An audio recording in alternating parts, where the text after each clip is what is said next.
J'ai pris un taxi pour mon propre dîner d'anniversaire de 21 ans parce que la BMW que mon grand-père m'avait achetée était garée sur le parking du lycée de ma sœur de 17 ans. Elle y était depuis 3 semaines. Je n'avais pas conduit la voiture depuis le jour de mes 21 ans. Ma mère avait pris les clés de ma commode un dimanche matin pendant que j'étais au travail et les avait données à Cosima. Quand je suis rentré ce soir-là, ma sœur lavait la BMW dans l'allée de nos parents avec un tout nouveau seau de savon et une peau de chamois, et le genre de sourire que les filles de 17 ans ont quand on vient de leur donner quelque chose qu'elles n'ont pas mérité. Je n'ai pas dit un mot. Je suis monté à l'étage. J'ai fermé la porte de ma chambre. Je me suis assis au bord de mon lit pendant longtemps. Puis j'ai commencé à planifier. 3 semaines plus tard, un dimanche de la mi-mars, j'ai pris un taxi pour le dîner du dimanche chez mes parents à Sterling Heights, Michigan. Le chauffeur de taxi était un homme nommé Antonio. Il m'a parlé de son petit-fils pendant le trajet. Je lui ai dit que mon petit-fils avait 10 mois et apprenait à marcher. Il a souri. Il m'a facturé $28 pour le trajet de mon appartement à l'allée de mes parents. Je lui ai donné un pourboire de 40. J'ai monté le chemin d'entrée. Je pouvais sentir le rôti à travers la porte. J'entendais le rire de Cosima depuis la salle à manger. J'ai sonné à la porte parce que la clé que ma mère m'avait donnée quand j'avais déménagé avait été changée sans préavis 2 mois auparavant. Ma sœur a ouvert la porte. Elle portait un sweatshirt que je lui avais acheté pour Noël et tenait un verre d'eau pétillante. « Salut, Tobias. »« Salut. » Elle n'a rien dit à propos de la voiture. Je suis passé devant elle et suis allé dans la salle à manger. Mon grand-père était déjà à table. Augustus Bramwell, 74 ans, 47 ans chez General Motors avant la retraite, des mains comme du papier de verre, une tasse de café noir devant lui, des lunettes de lecture sur une chaîne autour de son cou. Il a levé les yeux vers moi. Mon chéri. Grand-papa. Il a regardé par la fenêtre d'entrée l'allée vide derrière moi, l'absence d'une BMW G80 M3 d'une valeur de $120 000, de couleur bleu nuit, pour laquelle il avait personnellement rédigé un chèque chez le concessionnaire BMW de Bloomfield Hills 4 semaines plus tôt. Il a froncé les sourcils. Mon chéri, pourquoi es-tu venu en taxi? Qu'est-il arrivé à la BMW que nous t'avons donnée pour tes 21 ans? La pièce est devenue silencieuse. Ma mère est entrée de la cuisine, portant un plat de service de carottes rôties. Elle portait une robe bleu marine. Ses cheveux étaient coiffés. Elle souriait. Le sourire qu'elle portait toujours lors des dîners de famille. Celui conçu pour le public, jamais pour moi. Elle a posé le plat. Oh, papa. Tobias ne méritait pas cette voiture. Il n'a pas fait les meilleurs choix ces derniers temps. Alors, je l'ai donnée à Cosa. Elle a travaillé si dur à l'école. Tableau d'honneur. 3 classes AP. Elle l'a mérité. Cosima a baissé les yeux sur son assiette. Elle n'a pas contredit notre mère. Elle avait conduit ma BMW à son lycée préparatoire pendant 3 semaines. Elle avait pris des photos d'elle avec pour ses réseaux sociaux. Ses amis avaient été impressionnés. Mon père, Daniel Hellé, a levé les yeux de son assiette. Son front s'est plissé. Attends, un instant. Lilian, tu as donné la voiture de Tobias à Cosma. C'était un actif familial, Daniel. Ce n'était pas un actif familial. C'était un cadeau d'anniversaire de ton père à ton fils. Ton père a écrit un chèque personnel pour cette voiture. Elle est au nom de Tobias. Daniel, pas à table. Oui, à table, Lilian, parce que c'est la première fois que j'entends parler de ça. Cosima, as-tu conduit la voiture de Tobias? Cosima a regardé son assiette avec plus d'insistance. Ma mère a posé la cuillère à servir les carottes. Son sourire n'a pas changé. Sa voix est devenue légèrement plus tendue. Daniel, nous en discuterons plus tard. Tobias va bien. Il a le bus. Il a son ami Chess. Il n'a pas besoin d'un véhicule de luxe pour faire son travail de soudure, honnêtement. Mon père a posé sa fourchette. Lilian, ce n'est pas ta décision. Je n'ai pas parlé. J'ai regardé mon grand-père. Gus n'avait rien dit depuis sa question initiale. Il était resté très immobile. Sa tasse de café était sur la table devant lui. Ses 2 mains étaient posées à plat sur la table de chaque côté de la tasse. Il regardait ma mère. Son visage était le genre de visage que je n'avais vu que 2 fois auparavant dans ma vie. Une fois quand ma grand-mère Vivien était en soins palliatifs. Une fois quand il avait dû euthanasier son vieux chien de chasse en 2014. C'était le visage d'un homme qui avait décidé quelque chose il y a longtemps et qui se laissait juste maintenant ressentir le poids de cette décision. Il a parlé doucement. Lilian, après le dîner, toi et moi allons avoir une conversation sur le porche arrière, tous les deux. Le sourire de ma mère a vacillé pour la première fois. Papa, je ne pense pas que nous en ayons besoin. Après le dîner, Lilian. La façon dont il l'a dit a rendu la pièce froide. Je me suis assis à table. J'ai pris un petit pain. Je l'ai beurré. Je n'ai rien dit. Le dîner qui a suivi a été les 73 minutes les plus longues de ma vie. Ma mère a servi le rôti. Mon père a découpé sa portion en silence. Cosima a demandé 2 fois si elle pouvait être excusée plus tôt. Mon grand-père a bu son café. J'ai mangé la nourriture et j'ai observé tout le monde. Quand le dîner s'est terminé à 19h48, mon grand-père s'est levé. Lilian, Porsche. Elle l'a suivi dehors. Mon père a commencé à débarrasser les assiettes avec une précision mécanique. Cosima a disparu à l'étage. Je me suis assis seul à la table de la salle à manger. Je pouvais voir ma mère et mon grand-père par la fenêtre arrière. Ils se tenaient sur le porche. Ils parlaient. Elle écoutait. Son visage est devenu pâle. Puis sa mâchoire s'est contractée. Puis ses yeux sont devenus humides. Elle n'a pas une seule fois haussé la voix. Il n'a pas haussé la sienne. Mais quoi qu'il lui dise, cela changeait quelque chose dans son langage corporel seconde après seconde. Après 11 minutes, mon grand-père est rentré seul. Ma mère est restée sur le porche pendant 15 minutes de plus. Elle n'a pas regardé la fenêtre de la cuisine une seule fois. Gus s'est assis à côté de moi sur le canapé du salon. Il ne m'a pas regardé. Il a regardé ses mains. Mon chéri, viens me voir mercredi soir, chez moi. 19h. Nous devons parler de certaines choses. D'accord, grand-papa. Il a hoché la tête. Il s'est levé. Il s'est dirigé vers la porte d'entrée. Il s'est retourné vers moi. Mon chéri, la BMW sera dans ton allée mardi matin. Ne demande rien à ta mère à ce sujet. Ne la remercie pas, prends juste les clés quand elles apparaissent et conduis ta voiture. Nous discuterons du reste mercredi. Il est parti. J'ai appelé un taxi à 21h et je suis rentré chez moi à mon appartement. Le lendemain matin, mardi, à 7h14, ma BMW était dans mon allée avec les clés dans le porte-gobelet. Il n'y avait pas de mots. Ma mère ne m'a pas appelé. Je suis allé au travail. Je m'appelle Tobias Bramwell. J'ai 21 ans. Je travaille comme soudeur et fabricant junior dans un petit atelier de métallurgie sur mesure dans le comté de Macon, Michigan. J'y travaille depuis mes 17 ans, où j'ai commencé comme apprenti. Je gagne 72 000 $ par an. Je possède un Ford Ranger pick-up de 2018 que j'ai acheté avec mon propre argent quand j'avais 19 ans. Je partage un appartement d'une chambre avec un ami de l'école de soudure nommé Chase Riley. Je loue la chambre. Il dort sur un canapé-lit dans le salon. J'ai économisé chaque salaire depuis que j'ai 18 ans. J'ai 138 000 $ d'économie. C'est plus d'argent que ce que ma mère pense que j'ai. C'est plus d'argent que ce que ma mère pense que quiconque dans notre famille a jamais économisé à mon âge. C'est l'une des raisons pour lesquelles elle m'en veut. Il y a d'autres raisons.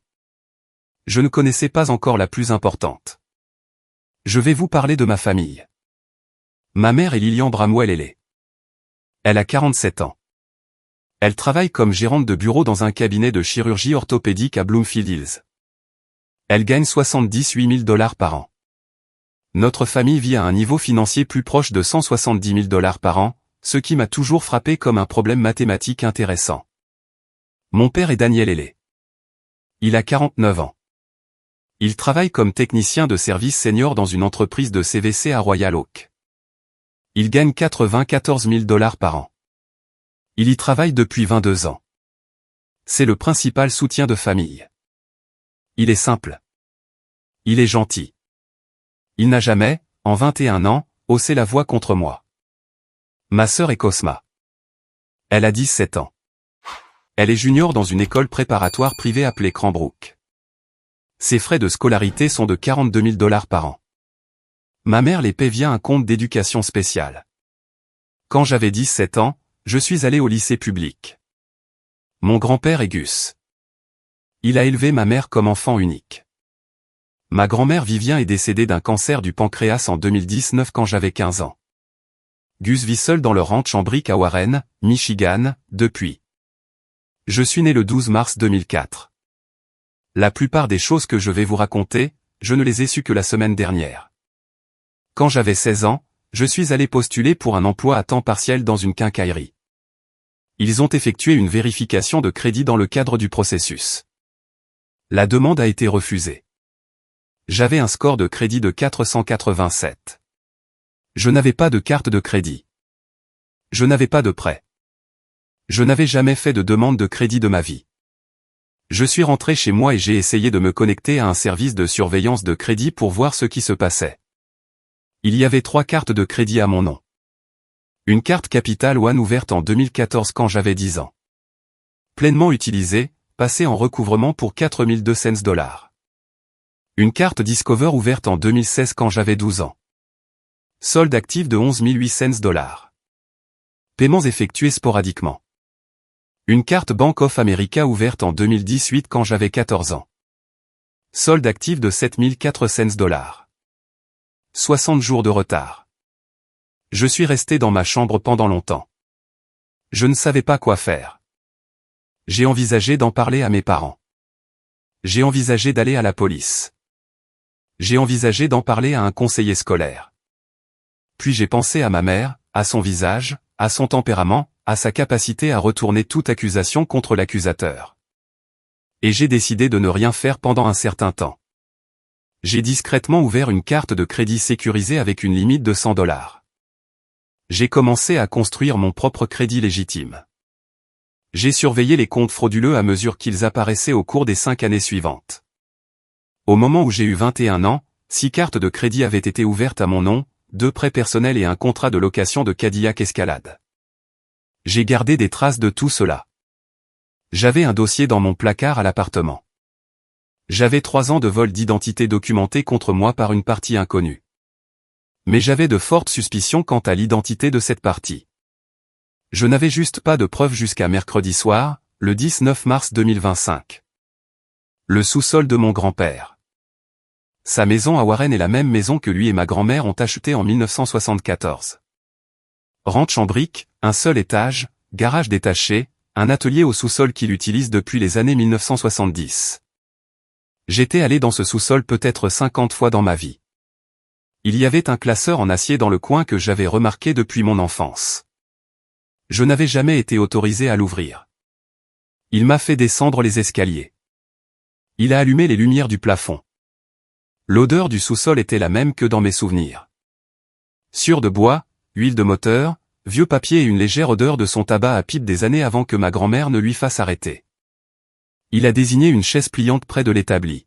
« Assieds-toi, mon chéri. » Je me suis assis.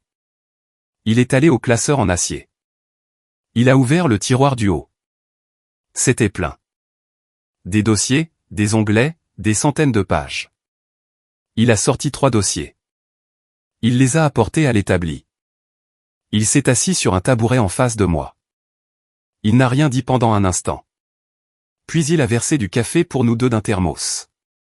Noir, amer, comme il le faisait toujours. Mon chéri, je vais te dire des choses. Elles vont être difficiles à entendre. Mais tu as 21 ans maintenant. Tu mérites la vérité. J'attendais depuis 8 ans que tu sois assez âgé pour cette conversation. 8 ans? Oui. Il a ouvert le premier dossier. Ce dossier est à documentation financière. 23 pages. Il l'a retourné pour que je puisse le voir. La première page était une demande de carte de crédit de 2012, la carte Capital One, celle que j'avais découverte quand j'avais 16 ans. La date de la demande était le 14 juin 2012. J'avais 8 ans ce jour-là. La signature sur la demande était falsifiée à la main. Je l'ai reconnue comme étant celle de ma mère. Il a tourné la page. Demande de carte Discover 2014. Falsifié. La main de ma mère. Demande Bank of America 2016 falsifiée, la main de ma mère. Contrat de location d'une Cadillac Escalade mars 2017. Le bail était pour un véhicule qu'elle avait utilisé comme voiture principale pendant 4 ans. Le bail était à mon nom. J'avais 13 ans. Prêt personnel d'une coopérative de crédit août 2019 pour 22 000 $. Co-signataire, ma mère. Emprunteur principal, moi. Solde toujours en suspens. Page après page. Un deuxième prêt de coopérative de crédit en 2021 pour 12 000 $. Une facture médicale en recouvrement de 2018 pour une IRM que ma mère avait reçue mais facturée sous mon assurance parce que la mienne avait une limite de couverture plus élevée à l'époque. J'ai senti la pièce basculer. Grand-papa, je sais. Depuis combien de temps as-tu ça? J'ai commencé à le construire quand tu avais 13 ans. Ta mère est venue me demander 10 000 $ en espèces cet été-là. Elle ne voulait pas me dire à quoi cela servait. J'ai fait des recherches discrètes. J'ai trouvé les 3 premières cartes de crédit à ton nom. J'ai tout de suite su. Pourquoi ne m'as-tu pas dit quand j'avais 13 ans? Il m'a regardé. Ses yeux étaient humides. Parce que si je t'avais dit quand tu avais 13 ans, tu l'aurais confronté. Elle aurait rendu ta vie misérable. Elle aurait monté ton père contre toi d'une manière ou d'une autre. Elle t'aurait isolé. Tu te serais enfui de la maison ou aurais fait quelque chose de pire. J'ai vu des enfants détruits par des mères comme la tienne. J'avais besoin que tu grandisses d'abord. J'avais besoin que tu sois assez vieux pour te défendre légalement. J'avais besoin que tu aies tes propres revenus, ton propre appartement, ta propre vie. Alors, tu l'as regardé me voler pendant 8 ans. J'ai documenté son vol contre toi pendant 8 ans. Chaque transaction. J'ai tes rapports de crédit remontant à 2012. J'ai les registres de l'IRS de quand elle a déclaré des impôts en te réclamant comme personne à charge et en empochant les crédits. J'ai ces relevés bancaires que j'ai discrètement consultés par l'intermédiaire d'un détective privé que j'avais engagé quand tu avais 15 ans.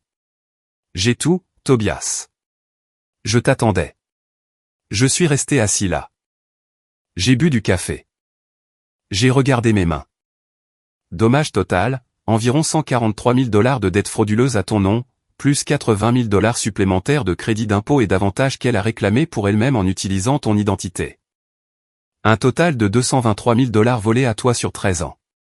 J'ai fixé le dossier. Grand-papa, il y a plus, n'est-ce pas? Tu as dit 3 dossiers. Il a hoché la tête. Il m'a poussé le deuxième dossier.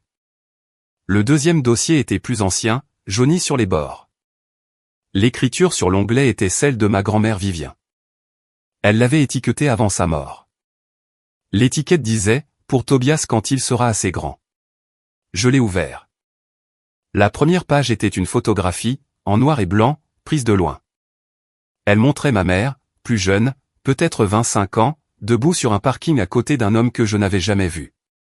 L'homme était grand, cheveux bruns. Il avait sa main sur son bras. Elle se penchait vers lui. Elle était visiblement enceinte. Grand-papa, il a dégluti. Mon chéri, l'homme sur cette photographie s'appelle Reed Doyle. Ta mère a eu une relation avec lui au printemps de 2003, quand elle avait 25 ans. Elle était fiancée à ton père à l'époque. Je ne pouvais pas parler. Il a retourné la photographie. Elle est enceinte de 6 mois. La page suivante était un rapport de test ADN privé daté de juin 2012. Il comparait des échantillons d'ADN de Daniel Hellé, mon père, et d'un mineur anonyme désigné uniquement comme sujet de 8 ans, mâle. La probabilité de correspondance était de 0,00%. Daniel Hellé n'était pas mon père biologique. La page d'après était un deuxième test ADN de la même date. Comparant un échantillon de Reed Doyle. Aucune autorisation donnée. Échantillon obtenu d'une tasse de café jetée et du même mineur. Probabilité de correspondance 99,97%. J'ai fixé le rapport. Je l'ai posé. J'ai pris mon café. J'en ai bu un peu. Je l'ai posé. Papa sait? Daniel ne sait pas. Reed Doyle sait? Il ne sait pas non plus. Il n'a aucune idée que tu existes. Depuis combien de temps le sais-tu?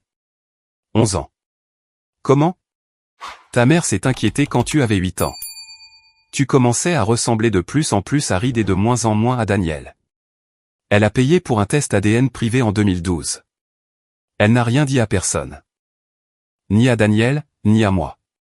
Mais ta grand-mère, Vivien, a trouvé les résultats dans le sac de ta mère un soir alors qu'elle aidait à nettoyer la voiture.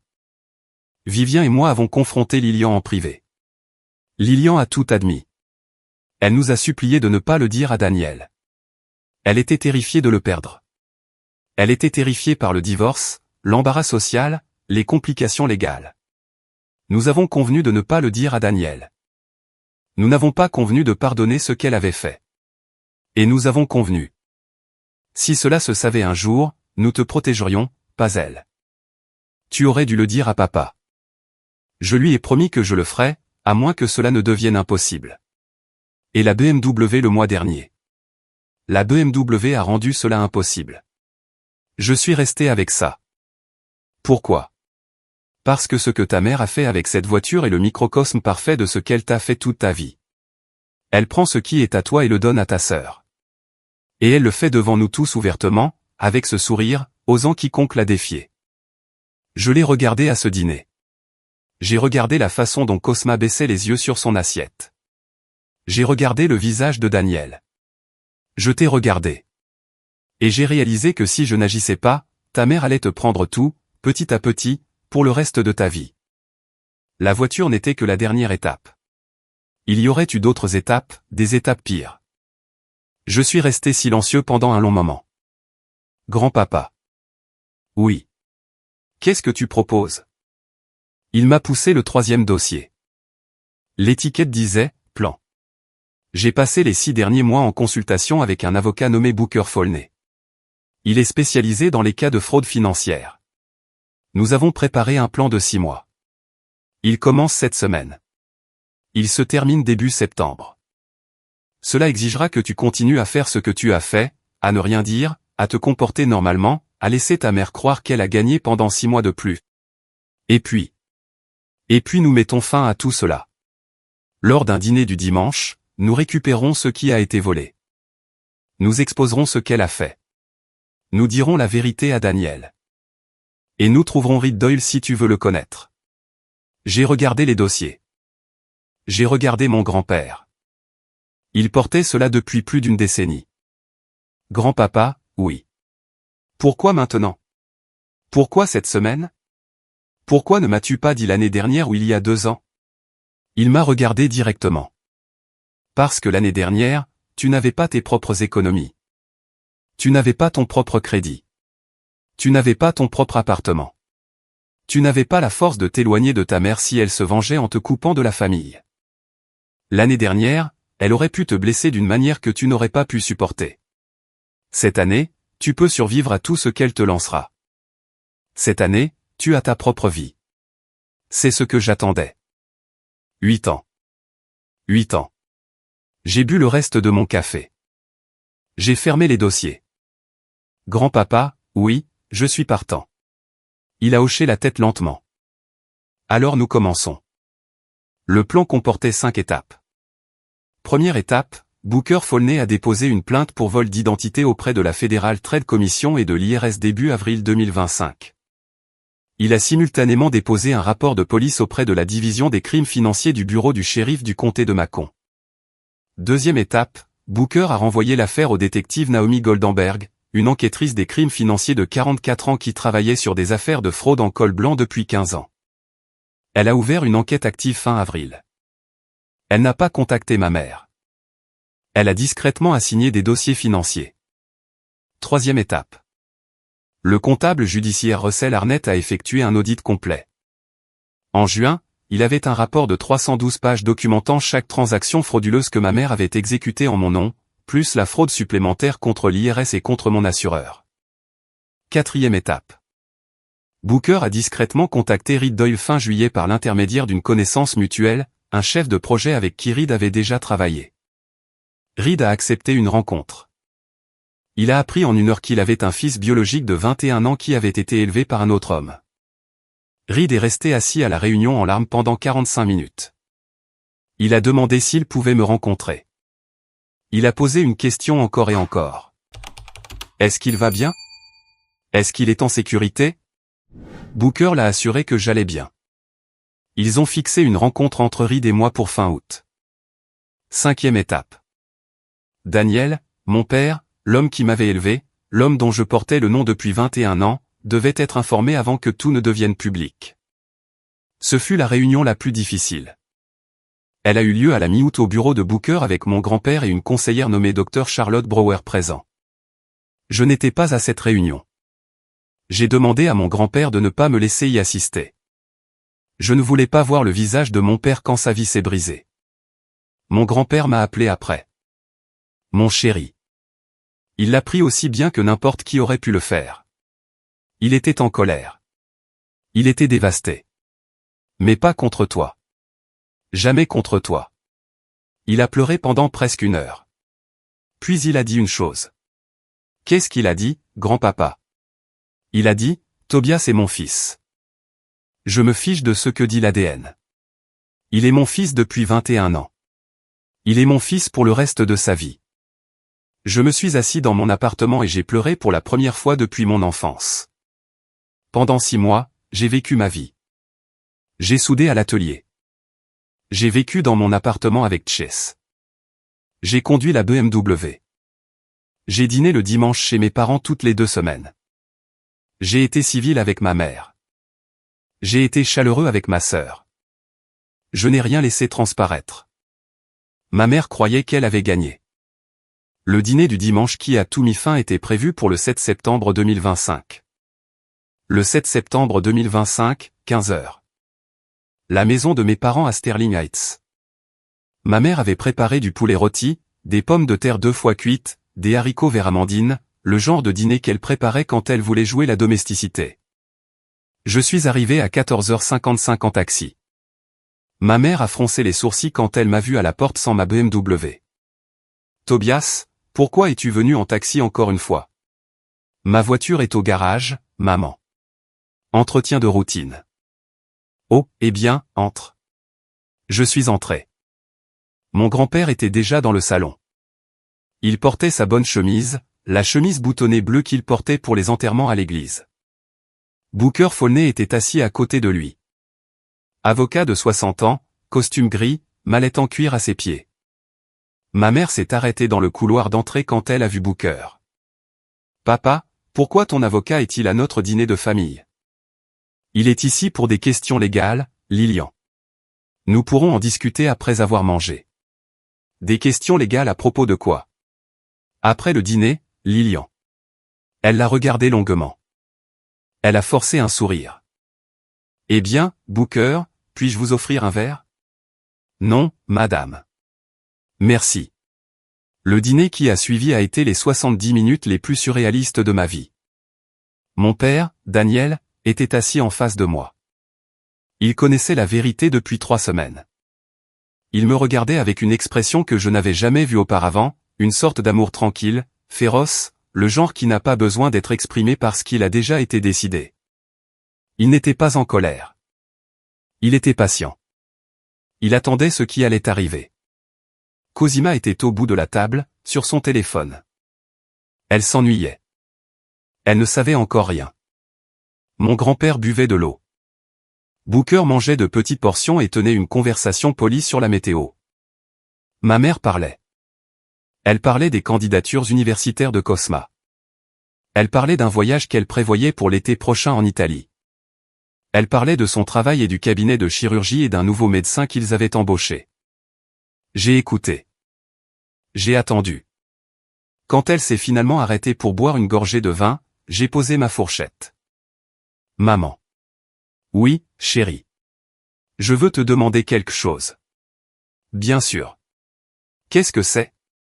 Pourquoi as-tu pris une carte de crédit Capital One à mon nom quand j'avais 8 ans? La pièce est devenue silencieuse. Ma mère a posé son verre de vin lentement. Excusez-moi. J'ai sorti un dossier du sac que j'avais apporté. Je l'ai posé sur la table à côté de mon assiette. 3 cartes de crédit ouvertes entre 2012 et 2018 quand j'avais entre 8 et 14 ans. Un contrat de location de Cadillac Escalade en 2017, un prêt personnel de Michigan First Credit Union pour $22 000 en 2019.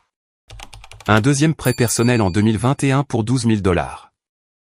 Une facture médicale d'une IRM que vous avez reçue en 2018 et que vous avez facturée sous mon assurance. 4 ans de déclaration fiscale frauduleuse réclamant des avantages auxquels vous n'aviez pas droit. Dommages totaux, $223 000. Ma mère m'a regardé fixement. Elle n'a pas scié. Tobias, je ne sais pas de quoi tu parles.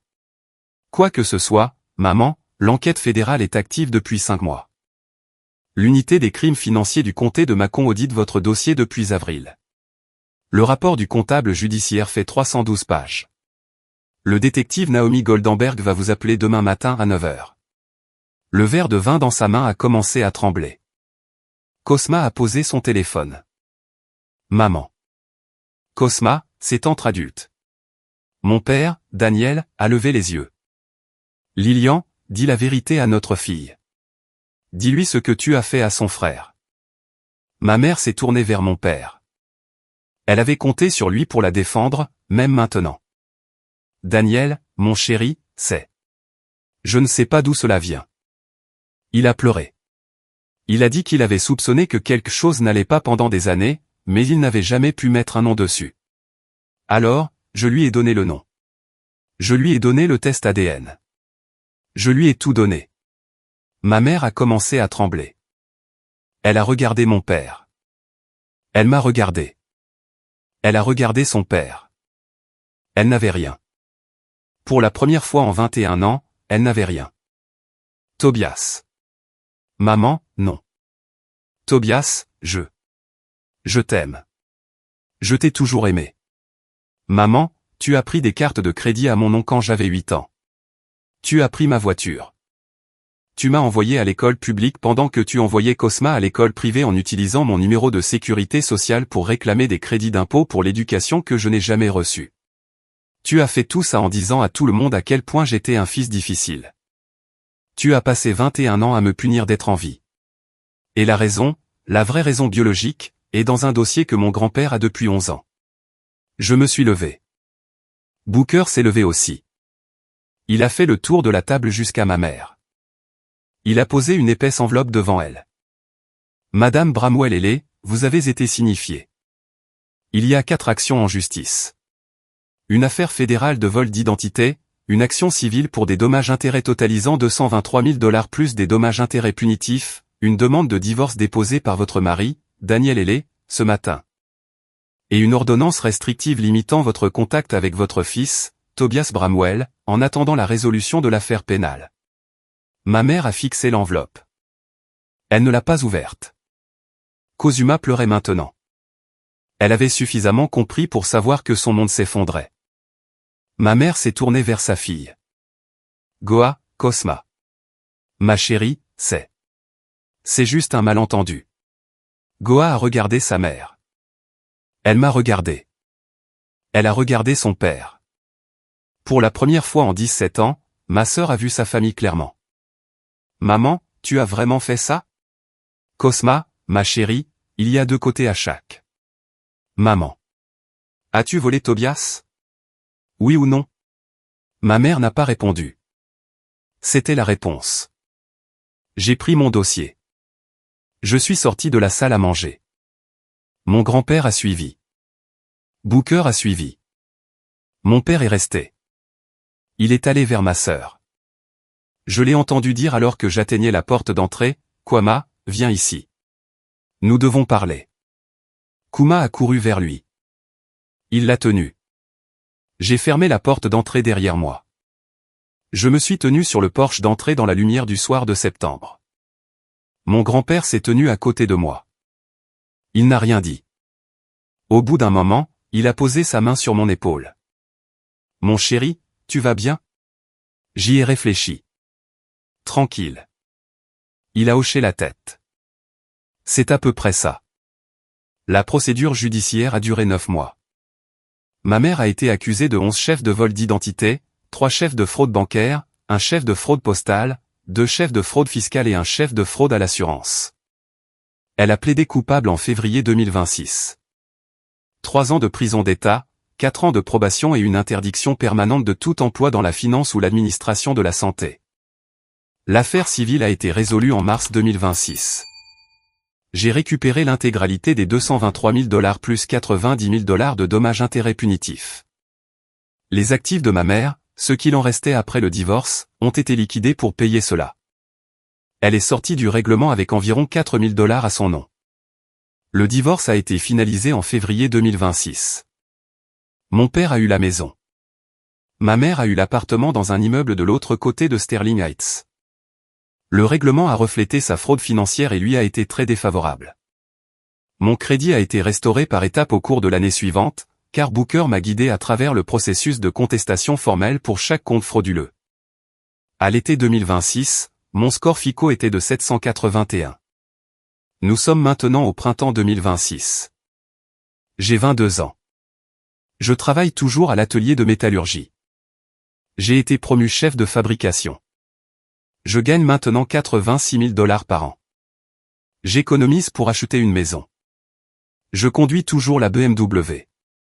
Cosma et moi ne sommes pas les meilleurs amis du monde. Mais nous nous parlons. Elle est en thérapie. Elle a cessé d'utiliser les réseaux sociaux. Elle vit avec notre père. Elle rend visite à notre mère en prison une fois par mois, ce qui est plus que moi. J'ai rendu visite à ma mère 2 fois, les 2 fois parce que Booker et la conseillère ont dit que ce serait bon pour ma propre guérison. Cela l'a été. Je n'ai plus besoin de lui rendre visite. Mon père, Daniel, et moi allons pêcher tous les 2 week-ends. C'est l'homme qui m'a élevé. C'est mon père. Cela n'a pas changé. Cela ne changera pas. Reed Doyle et moi avons une relation plus calme. Nous nous rencontrons pour prendre un café une fois par mois. Il a 52 ans maintenant. Nous parlons de soudure, de football des Détroit Lions, de son travail de chef de projet. Il n'a pas insisté pour plus que ce que je suis prêt à donner. Il a été patient.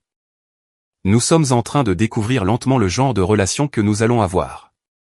Mon grand-père Gus a 75 ans. Il a vendu son Ford F-150 l'automne dernier parce que sa vue baissait. Je le conduis à ses rendez-vous chez le médecin. Nous nous asseyons à sa table de cuisine et buvons du café et regardons les oiseaux du quartier. Parfois, quand je suis seul dans mon appartement, je pense à ce dîner d'anniversaire. Je pense au trajet en taxi. Je pense à la BMW manquante. Je pense à la question discrète de mon grand-père. Mon chéri, pourquoi es-tu venu en taxi? Je pense au sourire de ma mère. La façon dont elle avait dit, il ne le méritait pas.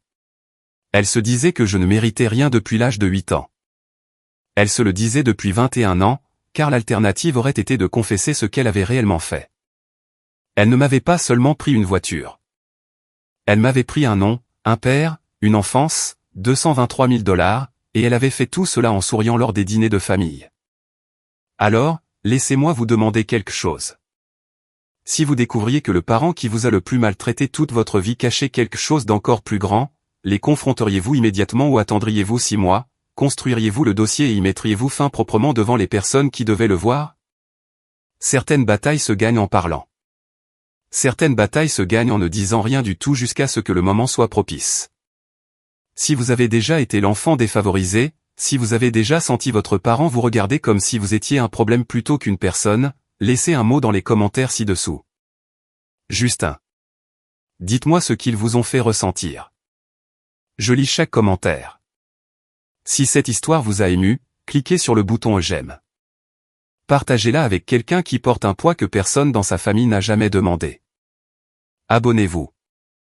Activez les notifications. Je vous retrouve dans la prochaine.